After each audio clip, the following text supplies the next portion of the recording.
Stroll is kind of a visit along the waterfront, so it is truly a stroll, but it's a visit to a number of scientific organizations that have displays along the waterfront and Woods Hole, and to showcase our science and research activities to the public. It's free, it's family-oriented, many kids' activities, kind of something for everybody. There are 18 organizations here today participating, and it's been wonderful. There's been a steady flow of people up and down the street. Most of the activities are based between the drawbridge and the Woods Hole Science Aquarium, actually. So they're at the Oceanographic Institution. Their research vessel Atlantis is open for tours. They have several other exhibits there of research equipment, exploration equipment.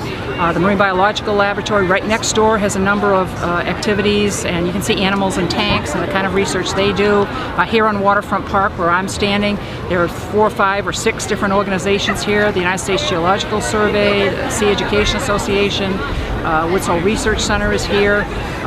So it's a combination of conservation, environmental, education, and science. And then NOAA, the NOAA Fisheries Lab at the end of the street, has a huge, actually several tents with about 20 different kinds of displays there. We're here at the Science Stroll today talking about our organization and providing some eclipse glasses for families that would like to come by and pick up a pair, and also some tips for safe eclipse viewing. Our group, the Falmouth STEM Boosters, is very involved in helping teachers and students make really good connections with all the STEM organizations in town. And today we also have some students from Falmouth High School who are working with the Augmented Reality Sandbox provided by Zephyr Education Foundation. And you can move the sand and move the virtual water in here, and it's a good way to learn about sea level rise, because you can raise sea level and see what gets flooded as sea level rises. Storm surge and waves can be simulated in here to see what the storms coming up the East Coast might do to our coastal areas, and also see what areas would be eroded within the coastal zones, and also study watersheds and estuaries with this sandbox.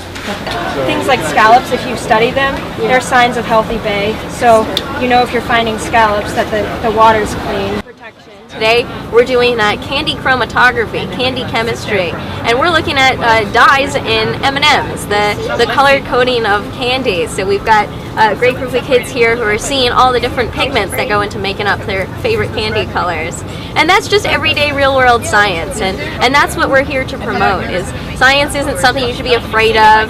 You know, people say that they don't believe in certain things, they're just theories, but science is real. It all comes down to real theories, math, physics, science, technology, engineering, math. You know, it's the STEM fields. That's why we're here.